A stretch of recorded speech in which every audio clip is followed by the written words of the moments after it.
나무 아미타불, 나무 아미타불, 나무 아미타불, 나무 아미타불, 나무 아미타불. 나무 아미타불. 네. 이행품 강의,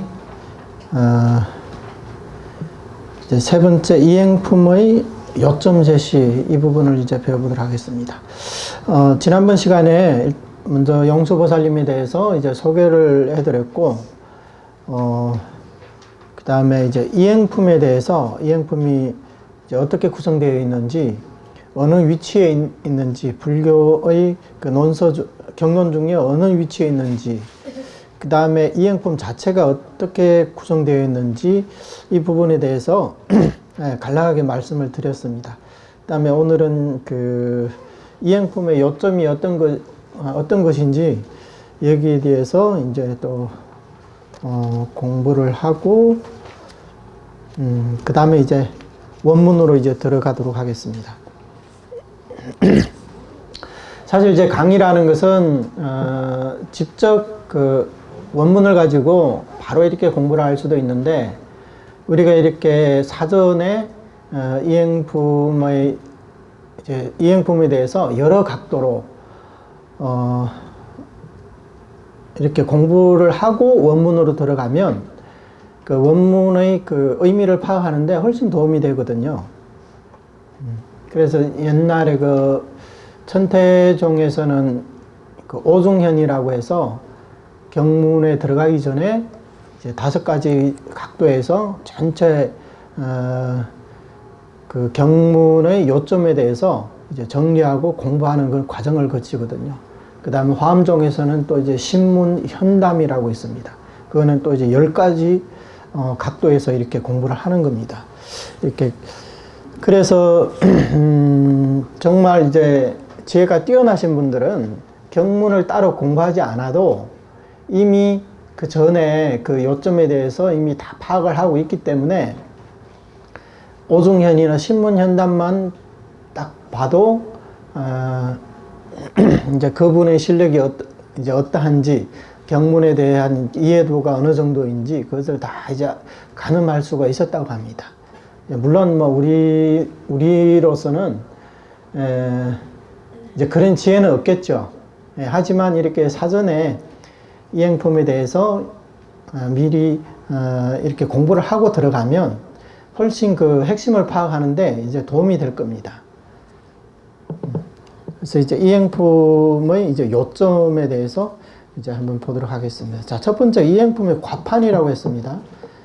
과판을 보려면 우리 이 책을 한번 펼쳐보세요. 책에 이제 과판이 나와 있거든요.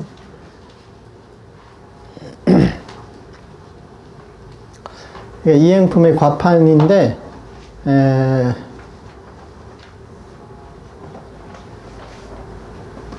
이제 서론과 본론 이렇게 나눠져 있죠.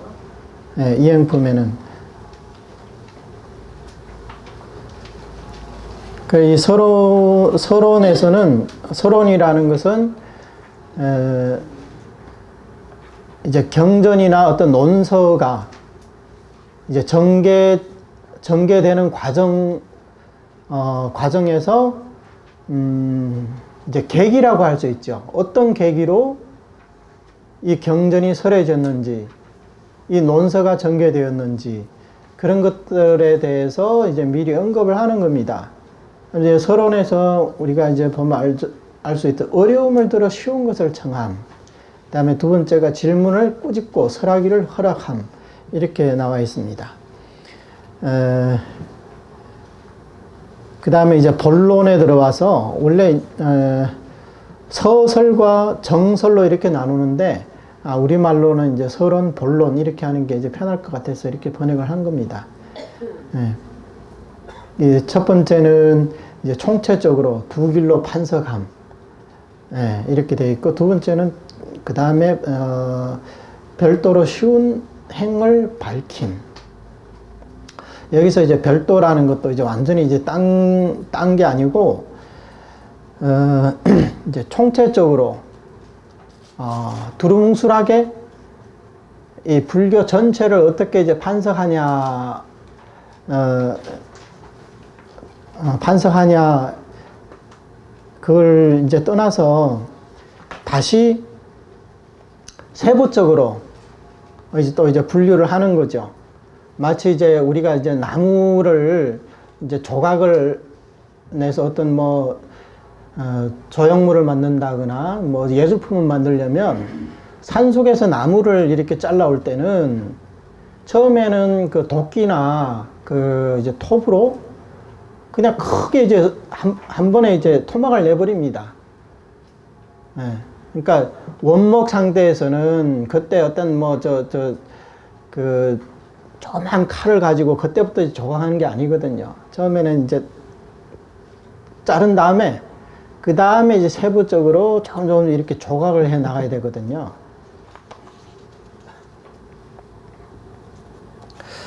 이 과파는 강의가 끝날 때까지 우리는 항상 이렇게 돌아와서 봐야 됩니다. 그래야 이 전체 이행품에 대해서 이행품의 맥락이 어떻게 되어 있는지, 구성이 어떻게 되어 있는지 이렇게 딱 이 과판을 보면 일목요연하게 이렇게 나와 있지 않습니까? 예. 이제 별도로 쉬운 행을 밝힘했는데 여기에 보면 이제 일곱 장이 나와 있죠. 7개 장이 나와 있죠. 시방 열부처님 장부터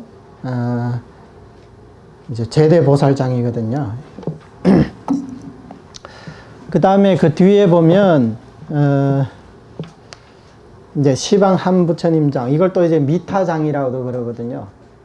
그러니까 이 7개 장 가운데 오직 아미타 부처님에 대해서만이 하나의 장을 할애해서 이렇게 처음부터 끝까지 서방 아미타 부처님에 대해서만 이렇게 설해놨거든요. 그러니까 이것만 보더라도 우리가 이 이행품의 핵심은 이 미타장에 있다는 것을 알 수가 있습니다. 서방 한부처님 장, 그게 이제 아미타 부처님이죠. 그러니까 그래서 이제 간략하게 미타장이라고도 하거든요. 그렇게 볼 수가 있습니다. 이 과파는 공부를 하다가 지금 어디까지 왔는지 그게 이제 잘 안 보이면 이 과판을 다시 한번 딱 보면 지금 어디를 설하고 있구나, 어디까지 강의가 진행되어 있구나, 이것을 이제 알 수가 있습니다.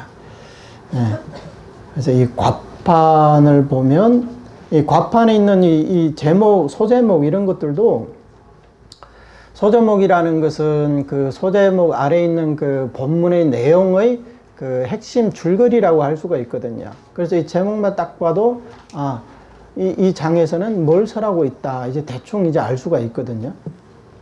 그렇게 생각하면 되실 것 같고, 그 다음에 이제 두 번째 이행품의 목표. 그러니까 용서보살님께서 이행품을 설하신 그 목적이 뭐냐, 그 목표가 뭐냐, 이제 그걸 얘기하거든요. 그러니까 모든 경전이나 논서에서는 반드시 그 지향하는 그 목표가 있어요. 아무 이유 없이 그냥 주절주절 이렇게 늘어놓지 않거든요. 반드시 그게 도달하고자 하는 이제 목표가 있다는 거죠. 그러면 이행품에서는 어떤 목표를 달성하고자 하는가? 바로 빠르게 불퇴전에 이름. 그러니까 불퇴전을 증득해야 된다는 거죠. 불퇴전. 그러니까 이것을 이제 아유월치라고 그러고 아비발치라고도 그럽니다. 이게 이행품에서 해결할 이 목표가 바로 불퇴전에 이르는 것.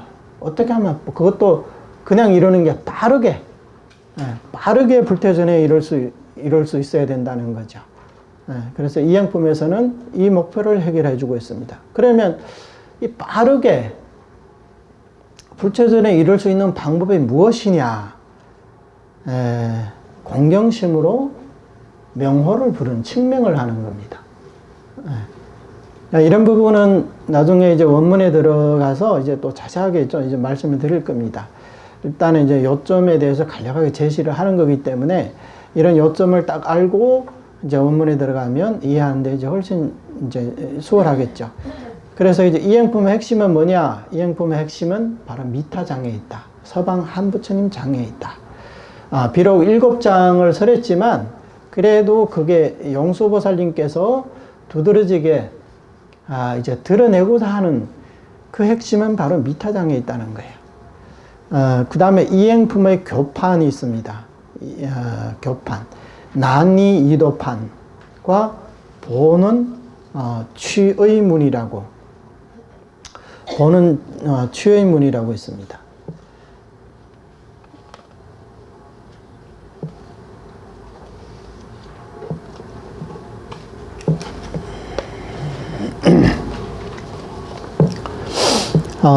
이 난이도판이라는 것은요,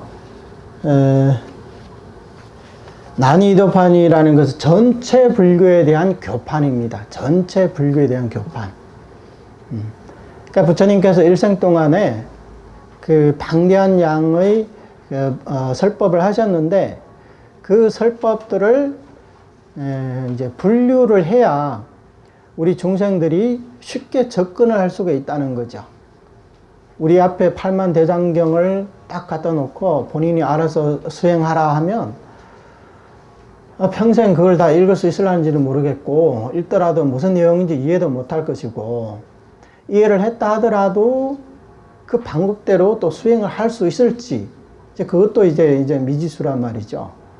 그러면 부처님 이후로 이런 훌륭하신 조사 대덕 스님들께서 부처님의 일생의 가르침에 대해서 이렇게 교판, 판석을 해주는 겁니다. 이것은 무슨 교고, 저것은 무슨 교고, 무엇에 대한 가르침이고, 어떤 근기에 이런 수행이 적합하다.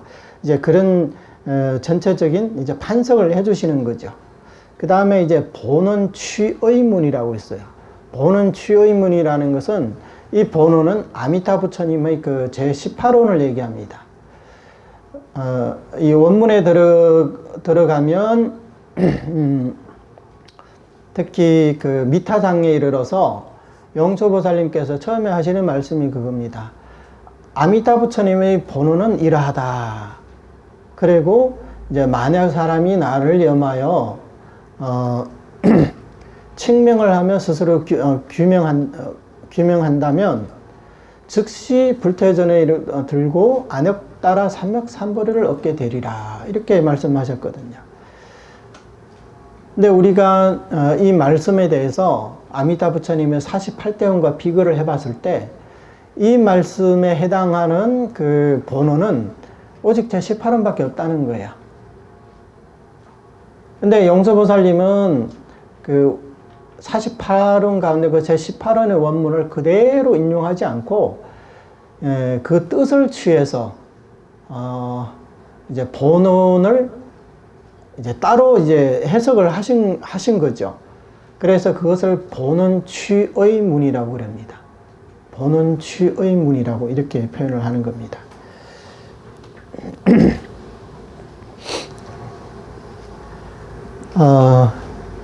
그래서 이 난이 이도판이라는 것은 난행도와 이행도의 이런 판석은 불교에 대한 이제 교판이라고 할 수가 있고, 본원 취의문은 정토종을 세우는 이제 핵심이 되기 때문에 이것을 입종이라고도 표현한 입종, 하나의 종지를 세운다는 거예요.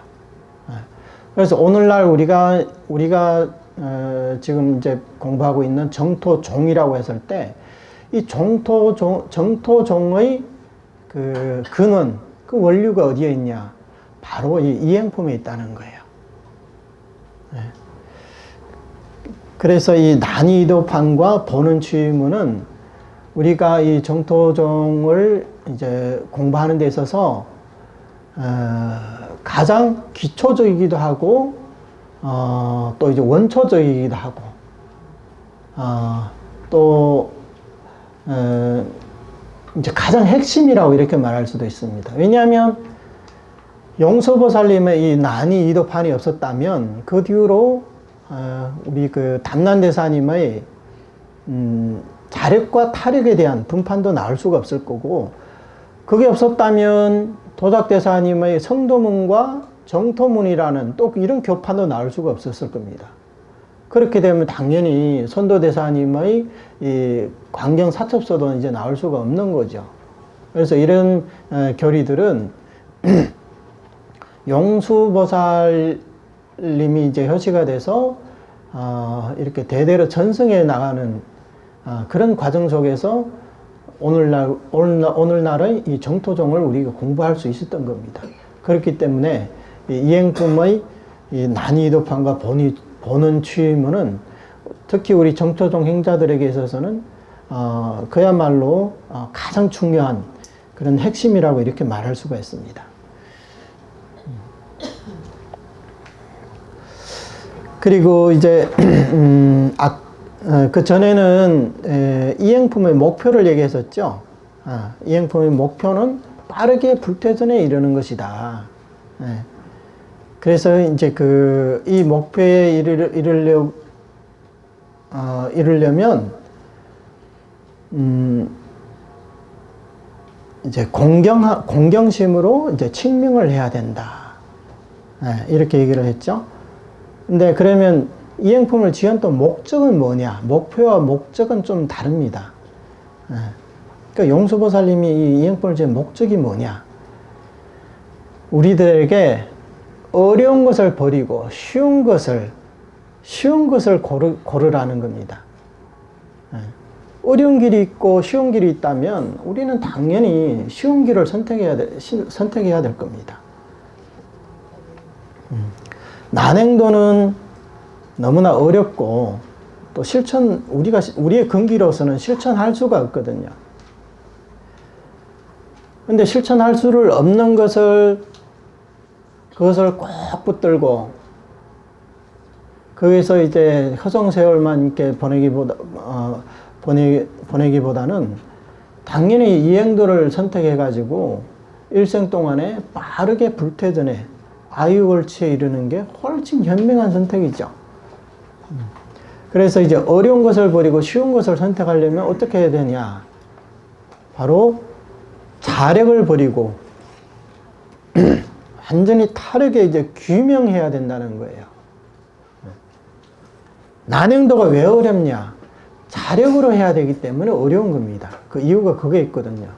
그럼 이행도는 왜 쉽냐? 이행도는 자력이 아닌 타력에 의지하는 수행이기 때문에 그게 이제 쉽다는 거죠. 그렇다면 우리는 당연히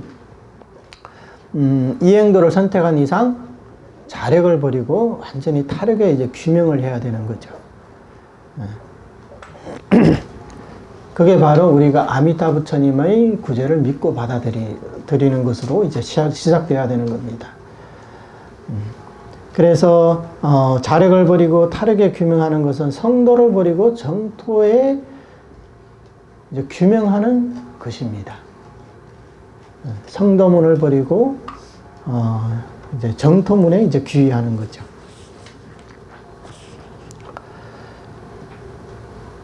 그 다음에 이제 7번째 용수보살 본인의 신앙 귀착점이라고 했어요. 그러면 용수보살님 본인은 도대체 무슨 신앙을 갖고 있었느냐? 이제 이 문제에 대해서 얘기하는 겁니다. 다들 아시다시피 용수보살님은요, 중국 불교에서는 8개, 8대 대승 종파에서 모두 자신들의 그 시조로 이렇게 모시고 있어요.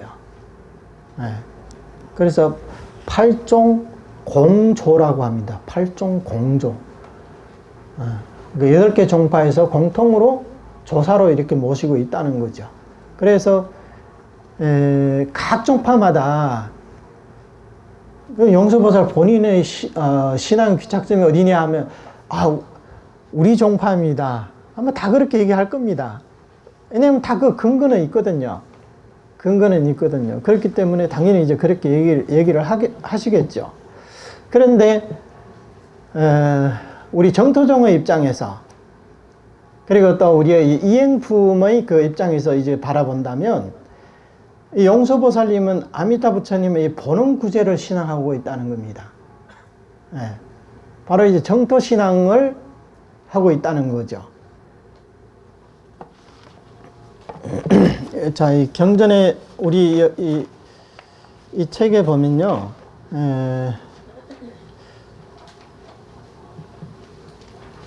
39쪽에 한번 봐요. 39쪽을 펴봐요.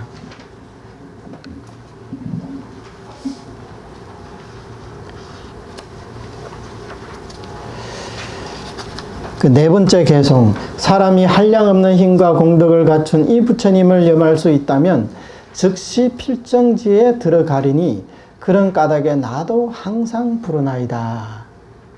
그러니까 본인도 항상 연불하고 나무아미타불을 부르고 있다고 이렇게 직접 말씀하셨거든요. 예. 그러니까 이게 이제 영수보살님이 정토를 신앙하고 있다는 어떤 증거가 되는 거죠. 이 밖에도 이 개송에 보면 그런 까닭에 머리 조아려 예배하나이다. 그런 까닭에 나는 규명하나이다. 뭐 이런 얘기들이 엄청 많습니다.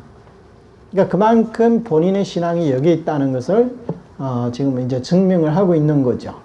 그 다음에 또 가장 또 유명한 그 개송이 있어요. 그게 이제 능가경에 나와 있는 말씀이거든요. 아무튼 이 정토 신앙을 하는 사람들은 거의 다 이 용수보살님에 대해서 용수보살님이 정토를 신앙하고 있다. 그래서 이것을 증명하기 위해서는 이 개송을 얘기하거든요. 능가경에 세존 현기문이라고 했어요. 현기라는 것은 용수보살님 부처님과 동일시대 인물은 아니지 않습니까? 용수보살님은 불멸 후 거의 한 몇백 년 이후에 이제 출생하신 분이기 때문에 동일시대는 아니죠. 하지만 부처님께서 능가경에서 이미 용수보살에 대해서 예언을 하셨다는 거예요.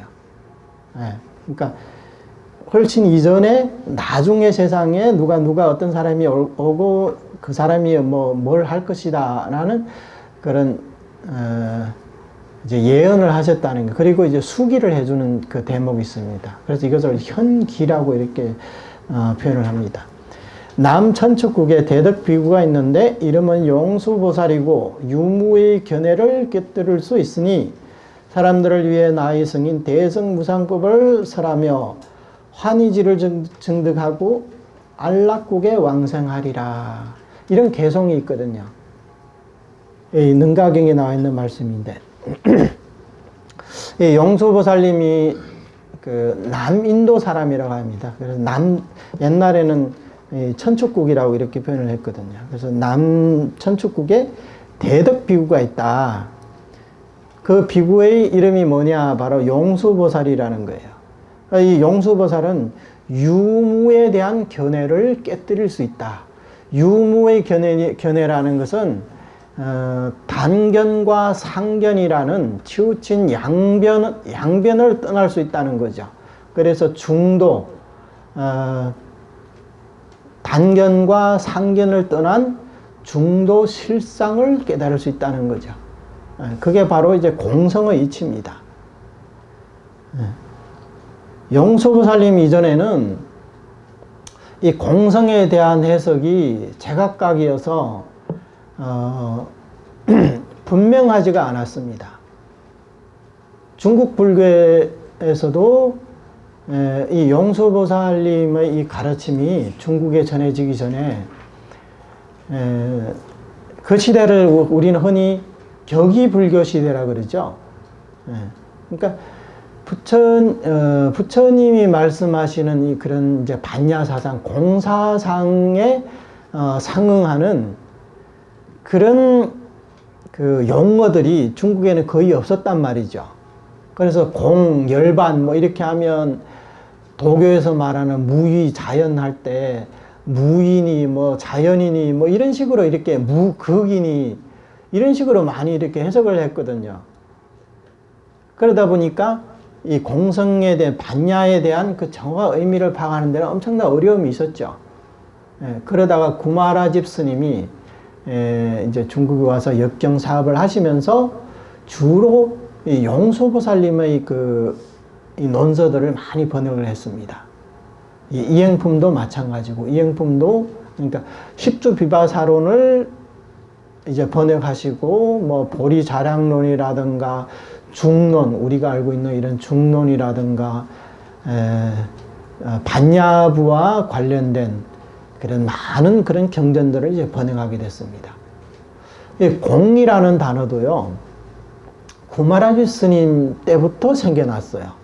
전에는 공이라는 단어 자체가 없었단 말이죠.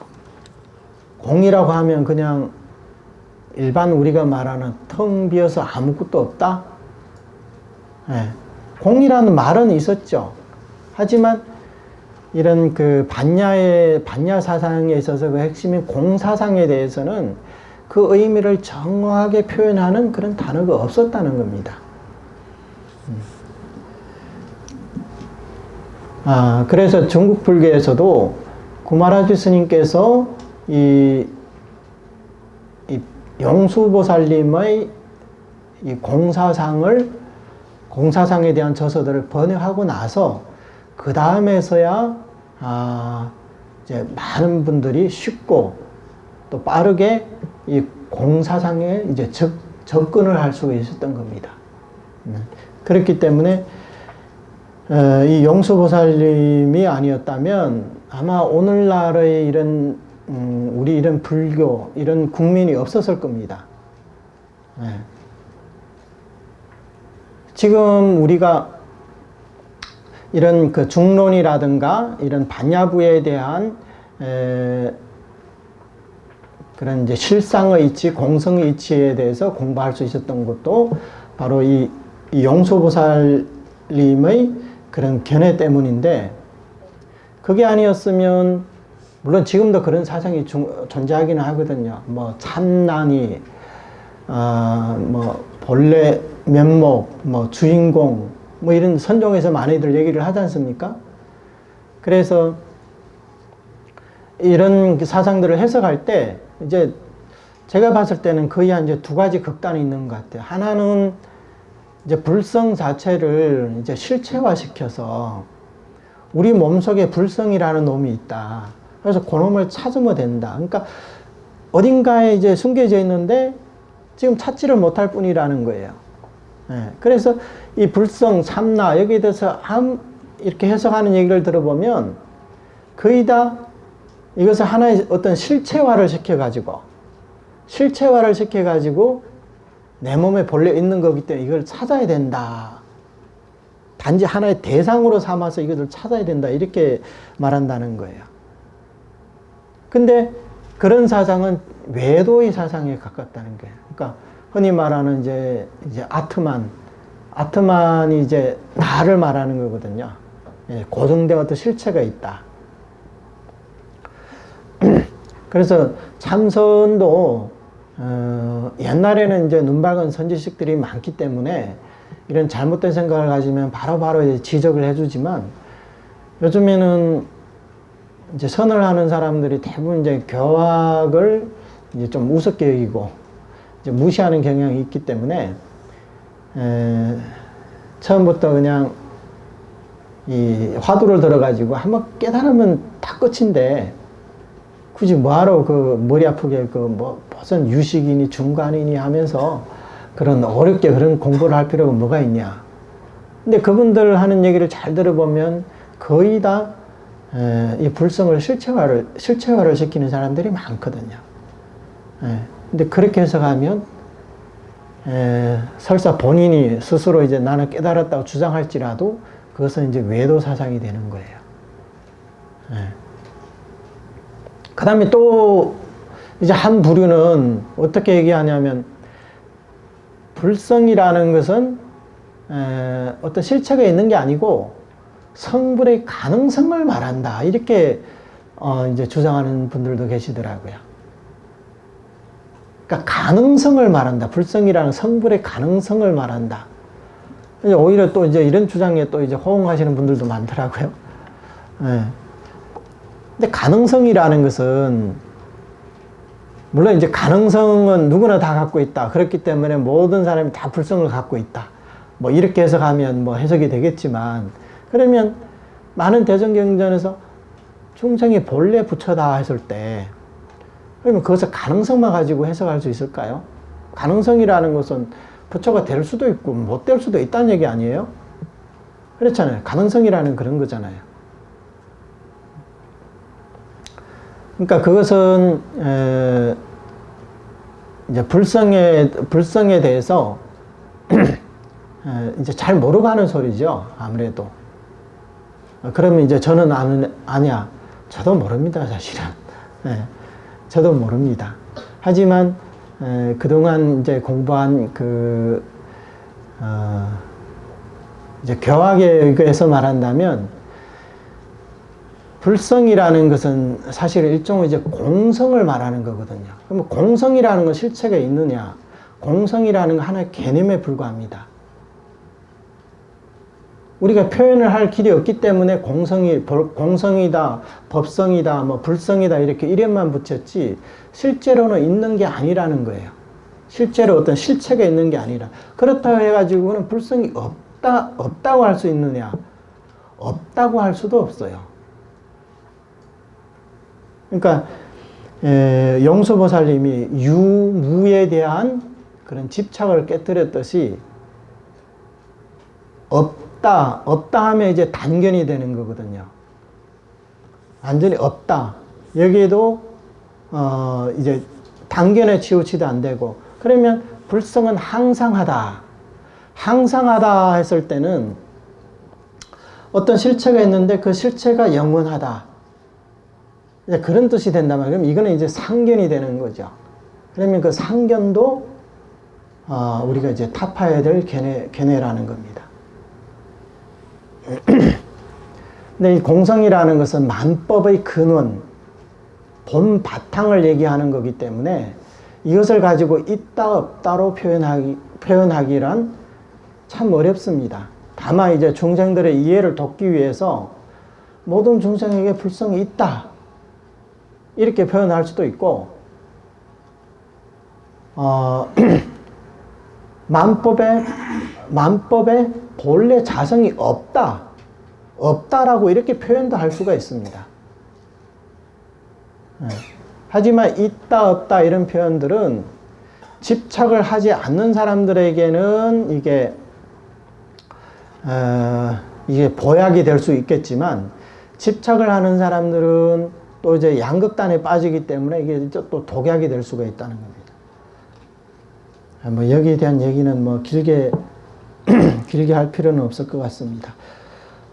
그래서 사람들을 위해 나의 승인, 그러니까 여기서 말하는 나라는 것은 서가모니 부처님 본인을 말하는 거예요.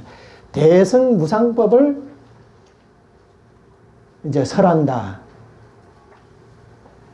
그 용수보살님에 대한 일종의 인가라고 할 수가 있죠. 유무에 대한 그런 이제 집착된 견해를 깨뜨리고, 그 다음에 이 석가모니 부처님이 이제 설하시려는 대승무상법을 또 이렇게 사람들을 위해서 설하신다는 거예요. 그래서 어떻게 됐느냐? 마지막에는 환희지를 증득하고 안락국에 왕생하리라.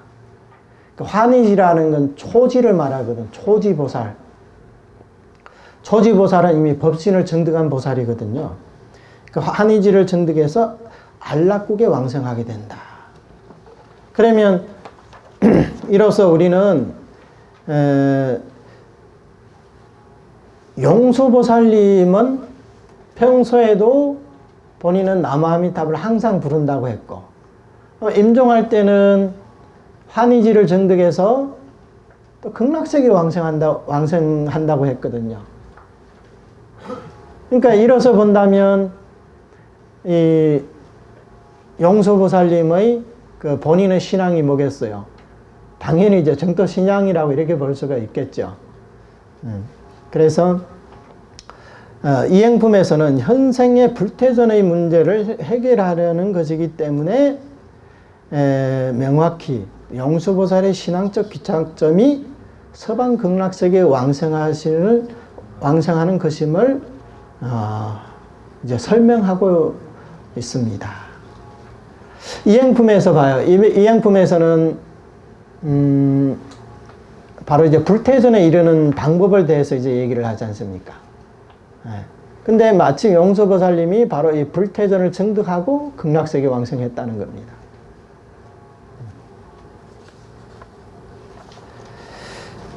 자, 이제 요점 제시는 이제 여기까지 이제 말씀드리고, 그 다음에 이제 우리가 이제 본론에 이제 들어가야겠죠?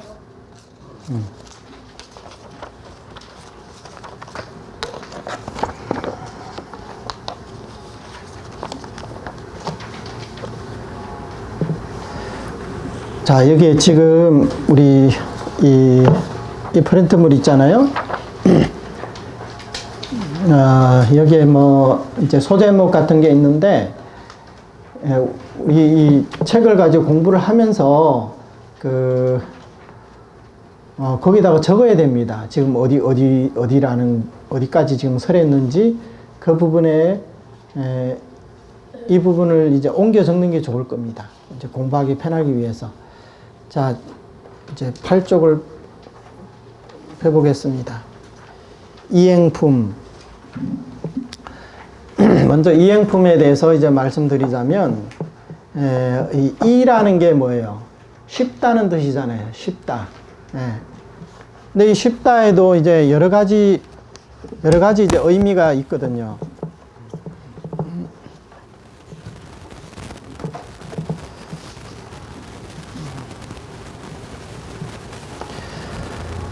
쉽다. 방법이 쉽다.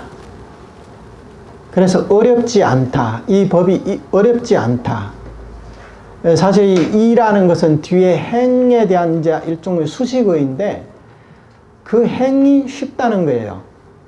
그 행이 쉽다는 이제 주로 이제 그 뜻입니다. 그 다음에 또 하나는 복잡하지 않다. 간이하다. 복잡하지 않다. 번잡하지 않다. 그 다음에 평이하다. 이제 이런 뜻도 되겠죠. 여기에는 이제 위험 부담이 없고, 평안하다. 뭐 이렇게 말할 수도 있고, 또 이제 어떤 목적을 아주 쉽게 이룰 수 있어서, 우리가 수행하는 중에 괴롭지가 않다는 거예요. 그래서, 이 수행을 안락법문이라 그러죠. 안락법문. 편안하고 즐거운 이제 수행이라는 겁니다.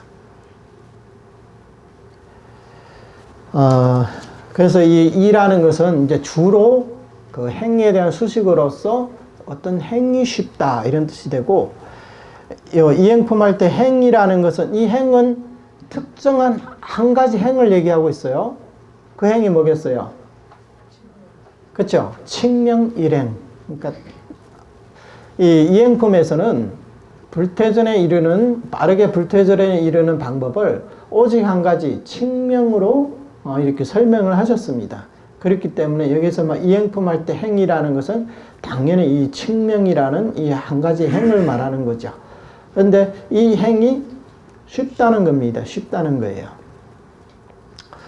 이 행에는 이제 두 가지가 있죠. 이제 이제 우리가 아까 과판을 봤지 않습니까? 과판에 이제 이제 7개 장이 있는데, 처음에는 이제 시방 재불 이행이 있고, 그 다음에 뭐 시방 열부처님의 또 이행이 있고, 그 다음에 미타장에 그 미타, 또 일행이 있고, 그 뒤로 또 이제 불보살님들의 그 이행이 있습니다. 그래서 이거는 이제, 나누자면 두 가지로 재불의 이행과 미타 이행, 이 두 가지로 나눌 수가 있어요.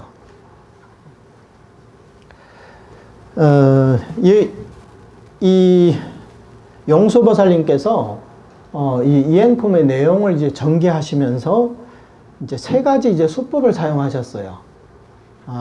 일종의 이제 표현 방법이라고 할 수가 있죠. 처음에 이제 과판으로 한번 봐요. 과판으로 건너가 봅시다.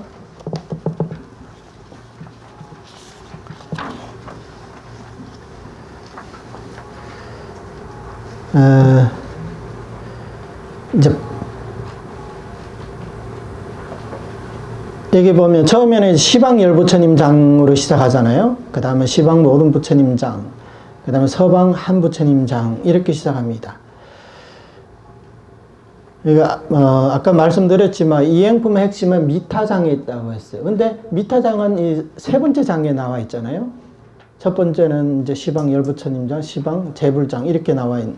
그러면 왜 처음부터 미타장 하나만 딱 설하면 되지? 왜 이렇게 많은 일곱 개 장이나 이렇게 설했느냐? 이게 바로 이제 보살의 그 지혜지요. 예. 처음부터 바로 미타 이행을 끌어들이기보다는 우선 이제 복선을 깔아두는 겁니다. 미타장을 설하기 위한 이제 복선을 깔아두는 겁니다.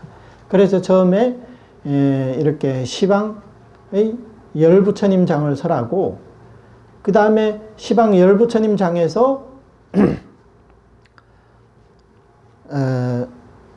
열부처님 장을 설하면서 아미타불이라는 이 주인공을 끌어들이기 위해서 이제 사전 작업을 한 거예요. 그 다음에 이제 두 번째는 뭐냐, 시방 재불장. 시방 재불장은 이제 어떤 관계냐면 우리 뭐 속된 말로 이제 들러리를 선다 그러잖아요. 그러니까 이 주연 배우를 돋보이게 하기 위해서, 부각시키기 위해서 시방 재불을 이렇게 이름을 든 겁니다. 그러면서 마지막에 아미타 등 부처님 이렇게 나와 있거든요. 그러니까 시방 부처님의 대표를 아미타불로 꼽은 거예요. 이게 이제 나중에 이제 원문을 보다 보면 이제 그게 나와 있거든요. 그 다음에 이제 세 번째, 바로 이제 서방 한부처님 장, 이제 미타장이 이제 등장을 하는 겁니다. 그래서 이 미타장은요, 이 7개 장 중에서 글자 수도 가장 많고 내용도 가장 풍부합니다. 이제 그만한 이제 의도가 있는 거죠. 그리고 나서 다시 이제 과거 미래 여덟 부처님 장, 그다음에 동방 여덟 부처님 장, 3세 모든 부처님 장, 그다음에 또 이제 제대 보살장, 이렇게 해서 또 다시 이제 과도해 가는 겁니다. 그러니까 건너간다는 거예요. 여기에는 또 이제 이유가 있습니다. 서방 한부처님 장까지만 딱 설하고 뒤에는 불필요한 게 아니냐, 이렇게 생각할 수도 있는데 그렇지가 않아요. 우선은 이행품은 다들 아시겠지만 십주 비바사론이라는 논서 중에 그 가운데 9번째 품이에요. 하나의 품에 불과합니다. 그렇죠? 근데 십주 비바사론은 뭘 설하고 있느냐? 바로 환경의 십지품을 설하고 있는 그런 논서예요. 그러니까 주 기조가 뭐냐면 성도문을 해석하고 있다는 거예요. 성도문을 해석하고 있는데 그 중에 이 용서보살님께서 우리 중생들의 근기로는 이런 난행도 수행을 도저히 감당하기가 어렵다는 걸 아셨기 때문에 자의적으로 그 가운데 이행품 하나를 끼워 넣은 거거든요, 사실은. 왜냐하면 환경의 그 십지품을 어디를 보더라도 그게 뭐 이행품을 쓸만한 그런 대목이 없어요. 하지만 바로 이런 용서보살님의 지혜, 용서보살님의 자비심으로 인해서 우리가 오늘날 이런 이행품을 우리가 볼 수가 있는 거죠. 이게 바로 이제 용서보살님이 우리 중생들에 대한 그런 이제 은혜라고 이렇게 볼 수가 있습니다. 그래서 이제 뒤에 나와 있는 이 네 장은요, 결국은 구품에서 십품으로 넘어가면서 다시 성도문의 내용으로 이제 건너가게 되어 있거든요. 그렇기 때문에 이 마지막 이 4, 5, 6, 7 이 장은 그 앞에 시방 열 부처님 장, 시방 모든 부처님 장에 대한 이제 그 보충이기도 하고 또한 이제 과도해가는 그런 과정이라고 이렇게 볼 수가 있습니다. 이해가 가셨나요, 여기까지? 예. 그 다음에 이제 이행품 할 때 이제 품이라는 것은 우리 불교에서 이제 거의 많이 사용하는 이 용어인데, 아마 세속에서는 품이라는 말은 그렇게 잘 안 쓸 겁니다. 우리 불교에서는 부처님이 설하신 것은 불설이라 그러죠. 불설. 그 다음에 불설 다음에 보살이 지은 것은 이제 조라는 단어를 써요. 조. 예. 이게 우리 8쪽에 보면 용수, 보살, 지음, 구마라집, 역 이렇게 되어 있잖아요. 예. 한문에는 조라는 말을 써. 지음이라는 게 조거든요. 그러니까 보살은 논을 짓는다고 이렇게 얘기를 합니다. 근데 부처님은 경을 짓는다고 하지 않아요. 예. 부처님은 무아이고 무설이라는 거예요. 그 금강경에서 만약에 내가 한 글자로라도 설했다고 하면 그거는 부처를 비방하는 것이다 이렇게 말씀하시잖아요. 우리가 상상이나 가겠습니까? 부처님께서 딱 앉아가지고 볼펜을 들고 막 경을 써내려가는 그런 장면을 상상하기 어렵겠죠. 그래서 부처님은 따로 이렇게 어떤 뭐 경이라든가 논이라는 게 짓는다는 말을 쓰지 않습니다. 보살은 근데 논을 짓다 이렇게 얘기를 하죠. 그 다음에 이 품에는 부처님은 경을 이제 불설이라고 그러고 이제 보살은 이제 조라고 그러는데 이게 이제 구마라비 스님은 역 이제 번역가니까 이제 역이라고 하는 거죠. 이 품에 대해서 넘어갔구나. 무량수경은 불설 무량수경을 상하 양권이라고 이렇게 표현을 해요. 그러니까 권으로 이렇게 따지는 거예요. 옛날에는 권이라는 것을 둘둘 말아가지고 옛날에는 한 권 한 권씩 이렇게 말아가지고 보관을 했었거든요. 그러다 보니까 이제 한 권, 두 권 이렇게 이제 거의 이렇게 나눠지는데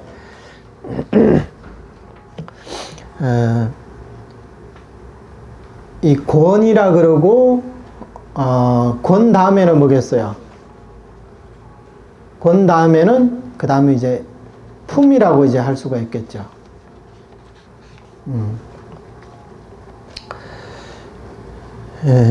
이 우리 십주 비벼사론만 하더라도 총 17권으로 되어 있어요. 17권. 그 다음에 이 권을 또 아래로 세분하면 또 이제 몇몇 품이 있다 그러고, 이제 거기에서 17권 가운데 총 35권이, 5품이 있습니다. 이행품은 그 중에 이제 9품에 해당되는 거고, 그 다음에 이제 품에서 또 이제 다시 이제 세분하면 이제 장이 나오는 거예요. 이것은 우리 뭐 불교에서 경론에 대해 가지고 이제 판석을 할 때 이게 이제 상식이라고 이렇게 보면 되는 겁니다. 그래서 경을 가지고 한부, 두부 뭐 이렇게 표현을 하거든요. 반야신경도 600부 반야신경이라고 이렇게 표현도 하고, 그러니까 이제 부, 권, 그 다음에 품, 그 다음에 장, 뭐 이런 식으로 이렇게 이제 분류가 되는 거죠. 그래서 보살은 이제 조라는 말을 쓰고, 보살 이후로 예를 들어 가지고 중국이나 한국이나 이제 일본도 마찬가지지만 자기가 어떤 저서를 쓰잖아요. 누가 조 이런 말은 안 씁니다. 아무리 조사대덕이라 하더라도 대부분 찬, 그것도 이제 지을 찬자인데 찬술하다 할 때 있잖아요. 찬 아니면 술, 기술하다 술. 선도대사님은 집기라 그랬어요. 모아서 기록하다 아니면 집기 뭐 이런 식으로 이렇게 얘기를 하거든요. 요즘에는 이제 또 그렇게도 말하기 어렵죠. 요즘 사람들은 이제 자기가 글을 쓰면 누구 편, 역금, 누가 역금, 뭐 이런 식으로 이렇게 표현을 많이 합니다.